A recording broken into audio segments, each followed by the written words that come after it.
If your Chrome browser is running slow, showing strange behavior, or your homepage and search engine keep changing, resetting a Chrome can be a quick and effective fix. In this video, I'll show you how to reset Chrome browser step by step, and I'll keep it simple so you can follow along in just a minute or two.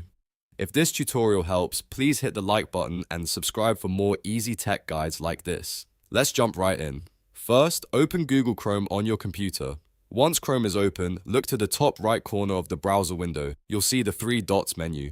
Click those three dots to open the main Chrome menu. From here, scroll down and click Settings. This is where all of Chrome's main options are located, including privacy, security, and reset tools. After the settings page opens, scroll down until you find Reset Settings. Depending on your version of Chrome, you may need to look a little lower on the left side menu or within the Advanced Settings area. Once you see Reset Settings, click it. This section is specifically designed to help you bring Chrome back to a clean default state. Now click Restore Settings to their original defaults.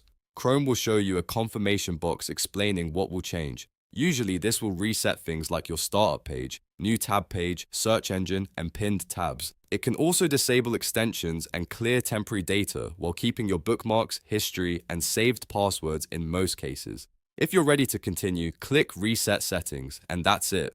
Chrome will reset instantly, and you should notice the browser returning to its default behavior right away. If the problem you were having was caused by a bad extension, a change setting, or browser clutter, this often solves it fast. If you found this video helpful, make sure to like this video and subscribe to the channel for more quick tutorials just like this.